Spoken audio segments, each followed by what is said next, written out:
open it and pee like men? Because you still have to open it to get it off your fat hips. No, but you don't need a zipper if you don't have to. You do, or else it's not going to fit over your hips. You could get a shiwi and then you can have a zipper. But if you don't have a shiwi, then there's no reason to have a zipper. There is, because if you don't forget your ShamWow to clean up. If you don't have a zipper in the pants, they will not fit over your hips. Well, that is a lackluster answer. But it's the truth. Okay. That's mine. Why does a woman's thighs always have to be bigger than her ankles? What? Why does a woman's thighs always have to be bigger than her ankles? Because then they would be... Cankles! Well, no, they would be like thicles. Like, what if your leg was just... As a woman, I only work out my ankles. I want them to be bigger than my thighs. If the ankles were bigger, they'd be weebles. Do they wobble? They don't fall down. That's good. They don't move either. That'd be a really weird proportion for a human. Although you would think the ankles would be bigger. Maybe that's why everyone's feet always hurt. Our feet should be like humongous and our thighs should be really itty bitty. You would think with evolution of things that our feet would be bigger. We should look like trees. I am Groot. Is it my turn? Yeah, that's big silence means it's your turn. That doesn't get old even after 15 years. I don't know what you said. Yeah, you'll hear it in editing. Would you rather fight a spider the size of a large dog or a clone of yourself that is on meth? Spider. Yeah. I'm spider all the way. Yeah, I don't know if I'd ever want to see myself on meth. Doesn't meth make you mellow? No. It makes you hyper? It makes you think like you're superhuman strong? I'm going to guess. I don't know. I've never done it. I thought that's bath salts. Isn't that meth? That makes you go crazy. I thought meth made you kind of jittery, but... I thought it was like... I thought it made you paranoid. Yeah, I thought it was like above cocaine or something like that. Yeah, let's see. I watched every episode of Breaking Bad. So you should know. But I don't actually think they ever showed anybody on the meth. They showed people buying the meth and wanting the meth and needing the meth, but I don't actually... I know Jesse shot up, but I don't know if he was shooting up meth. All right, my phone only wants to write meh, because that's apparently all Wow, your phone just autocorrects what you say. Yeah. Would you fight somebody on meh? Meh. I'd find them meh. Look up how does somebody on meth. How does somebody on meh act? They had big parties in the show, and I think they did meth in the parties, and they were all mellowed out. I know Vince Gilliam kind of based it on fact. It's like a rush, I thought. I thought it was like an upper for sure.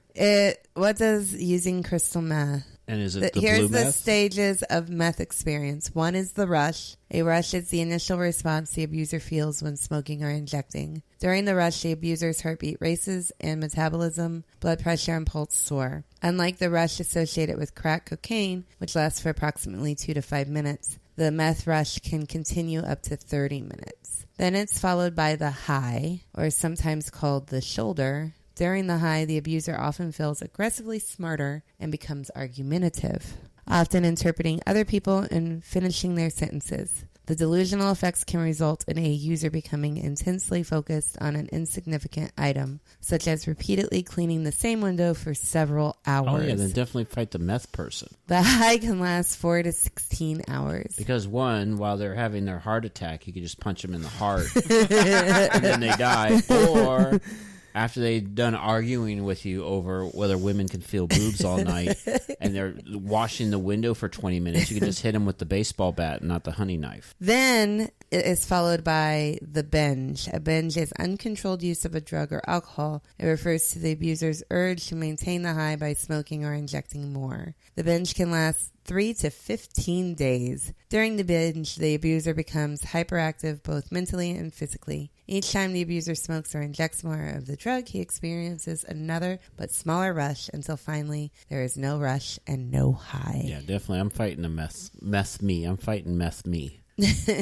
Then the fourth stage is tweaking. Yeah, it doesn't get any better. Not to be confused with twerking. Yeah, it just goes downhill from there. Yes. All right, so you guys still going with spiders? Yeah. Totally. Oh, no. Well, you guys are being devoured by spiders. I'm kicking my meth. Why would anybody want to do this, guys? Well, the rush must be there. The high must be fantastic. Yeah, but then you read, okay, so that's the first 3 steps of it. But then once you get to tweaking, which is when you no longer get the rush or the high, then you have an intense itching and you can become convinced that bugs are crawling under your skin. You'll be unable to sleep for days at a time. And you're in a completely psychotic state and exists in their own world, seeing That's and how they hearing get to things sell it over and over that again. no one else can perceive. No, but you get to the point where you don't get that rush and high, and that's when you end up dying. Even if you keep taking it? Yeah, that's what happens when you keep taking it. Like, it's a cycle. It's a vicious cycle that eventually, when you're binging it, the more times you do it, the shorter your rush and high get. So eventually, you don't have it anymore. The more you know. All right. It sounds terrible. Is it just moms being moms when they bully other women in the workplace? I don't know. Go ask your mom. I'm going to say no. I think they're just bullies. I think they're just moms because moms can be bullies. I don't think so. Do your homework. Did Brush they your guilt teeth. trip me? I don't know. That's That's up the to bully you part. It's to like, you know, interpret. they Guilt trip trips you. aren't bullying. They can be. Sure. Psychological They're not. bullying. It's psychological abuse. Guilted me into doing something I didn't want to do. You're a mom. You bully people. I do not. In the workplace, definitely. Definitely. Am I a workplace bully? Would I say that right now? You're going to get bullied if you answer incorrectly. I know. So I'm going to go with no so I don't get bullied. I happen to know. Am I for real? I happen to know that people would say, Laura is such a bully at work. And I would say, no, she's just a mom. And they'd be like, oh, okay. It's just a mom being a mom. But if my kid doesn't work with me, why would I be a mom at work? Because moms are moms. Because Once you're a moms mom, don't take you're a days mom. off. You know, dads, like, you know, they come and go. That's why we Yeah. go get the pack of cigarettes and don't come back. Just like Stephen King's dad. That's right. What happens when the sperm of a man penetrates the egg of a fish? You get a baby mermaid. And that's how mermaids are made. That's because mermaids can't have sex. Clearly. Can an atheist explain how a coffee machine works without God? Yeah, you just look at the manual. Our coffee machine broke down at work, and I think an atheist came and fixed it. You're so concerned with the number of questions left that you're not answering this question. What was the question? You read the question, Laura. Oh, can an atheist explain how a coffee machine works without God? I think definitely because I don't think God made coffee machines. Well, the atheist doesn't believe in God, so I think they can sit down and explain how a coffee machine works without him. But what if God did make the coffee machines? Then that's going to be Then- holy coffee. The atheist would have a really hard time explaining why there's a God. If God made all the coffee machines, which religion could fix them? Could all the religions fix them that believe in God, or could only like the Methodists fix them, or the Christians fix them, or the Well, it Lutherans? depends what kind of coffee machine it is. What if It's a Mr. Coffee. If it's a Christian Mr. Coffee, then the Christians would what if fix it's a it. Keurig? Oh, well, that's... That's definitely Church of Latter-day Saints. No? All right, next question. I got a dirty look.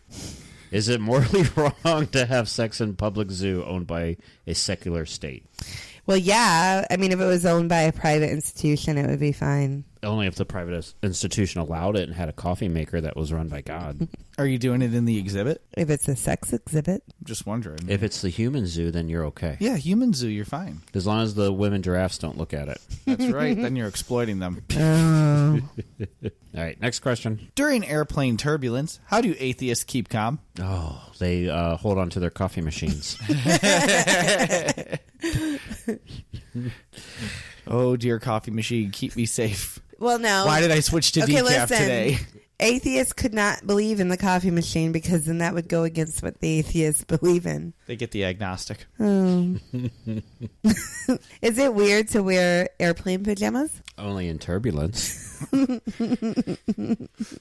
Like, are these pajamas that an airplane would wear? Because that I would think be so. weird. All I know is if I have to jump out of the airplane, at least I have my parachute pants on. They would be too big. Oh. Can't touch this. What's the best way to determine whether employees hire, retain mostly women in their pre-childbirthing years or mostly moms when sites lack team picks? What's the best way? I don't even understand it. I read it. What's the best way to determine whether employers hire/retain mostly women in their pre-childbearing years or mostly moms when sites lack team picks? The problem is the team picks. When sites When mostly moms I'm confused by this. I need a pie chart. Lack team picks. Like if they don't have any more teens left to pick from? Yeah, like if you're playing dodgeball and you're a all mom. the teens are already picked and you have mom jeans standing on the other side. Yes, and you're not pregnant. And you're not before you're right. pregnant. Well, you wouldn't want to play dodgeball while you were pregnant. Would you be able to stay employed? I mean, I've been employed pre-child And post-child. and post-child and while pregnant, so I feel like Yeah, but you've never been in a team picture. that's true. I haven't. So you're not really authority to answer this question. Like are they talking like if I was in Teen Beach Movie? No. Oh. Like if you played lacrosse. Oh. Yes, you just, they're the bench coach. So your answer They're the is player yes. manager. Okay, there's your answer. Yeah. All right. Do we have more questions? I do. I do. I'm out. I have one. I have two. Do you want me to go before you and then you go and How then about I you go? give one to Chris? Give him the one you don't want. I know, that's how it works. Here, do you want some of my dessert, You- honey? I don't like it. Here, while you're trying to figure out I which got one it. to give him, I'm going to go. Can a baby get pregnant if you have sex during pregnancy? Yes. Only if it's a female That's baby. how twins are made. Oh, okay. You should only be worried once the baby grabs a hold of you. That's how you know you've gone too deep. True fact, it's harder to birth a pregnant baby than a non-pregnant baby. You still have to wait the 9 months to know that, right? That's a WebMD fact. It's true. You're also dying. Hey guys, have I fallen in love with a python because she's beautiful? You would, yeah, because you're snake happy, but you're afraid of them. I think you would. You're afraid of pythons? No. She's afraid of snakes. I'm afraid of my snake currently, but she's very strike happy. Oh, lemonade. Yeah. Like, I think she would eat me. I was cleaning her tank yesterday, and she came and stuck her little head out of the rock while I was doing it. I'm pretty sure she thought it was food. Yeah. She's super strike happy. Okay. Just like a baseball player. Yep. In a slump. All right. I heard in the Middle Ages, nobles used to wipe their butts with ducklings. Is that right? That is 100% fact. And that's why they have that little streak on them. The ducklings? I don't think that would work as a method to wipe your butt. I don't think feathers, you could wipe your butt with feathers. Well, little That's how they came up ducklings with are tar and softer. feathering. By wiping your ass with a duck? Yeah, What, it's tar? amazing how much stuff got stuck from the duck. It's like, oh, look, you got feathers on your ass again. I was listening to a show where they said tar and feathering wasn't that bad. Like, you could survive tar and feathering. It depends on how hot the tar was. I always thought it was more to embarrass the person than actually. Yeah. It could be an embarrassment, yeah, because it's hard to get off. Right. I feel like you'd have that on there for a while. So basically, if you wiped your ass with a duck, it'd be hard to get the duck off your ass. So that's how the question of who stepped on the duck came about. I didn't know that was a question. Yeah, I thought this was a question. I don't know. Who stepped on the duck? Have you ever been asked if you stepped on a duck? Yeah. I've never been asked if I stepped on a duck, but I don't have been think I asked have if either. I wiped my butt with a duck many times. Oh. I've never been asked that either. Well, let's revisit the beer cooler. J.L. Cola, never run away, never gonna away. J.L. Cola, never run away, never run away. J.L. Cola, boom. Perfect. All right, JL, what is this again? Budweiser Copper Lager for their Jim Beam barrel-aged beer. All right, Laura, you're first. Oh. And the beer's knocking her out. I think it's good beer. I finished off the last 6-pack we had. So I'm going to give it a 6. That's it? No other hints about why it's a good beer? Oh, it doesn't really have a terrible aftertaste. It's got a mild hint of Jim Beam, not very overpowering. It could have been more, but it's okay. It's okay, so it's a 6. It's a 6. I'm drunk. Woo! No, I'm not drunk. Well, I'm also unbelievably going to rate this Budweiser a 6. Which is weird because you didn't rate it a 6 last time. I didn't rate it a 6 last time, but the second time around, it's really good. It does have an aftertaste, but it's a very pleasant aftertaste. And it lingers forever, which is strange for me because that's the thing I hate with beer. It's got to go in and out. It's got to be done. And this doesn't. It hangs out, but it's a good hangout. Because it hits you after you swallow it, you get hit with that Jim Beam. Yeah. Yeah. You don't get it on the initial You taste get on of that it. tip of your tongue. But once you swallow, that's when you get it. Yeah. Are you done? That's what she asked. Now it's not your turn to rate the beer. But you got all sorts of rating advice now. Yeah, now I want to talk about it. It's your turn. Because I rated it a 6. No, it's because it is a 6. I was piggybacking because of every innuendo you threw out there. I think I rated it high last time. No, you didn't.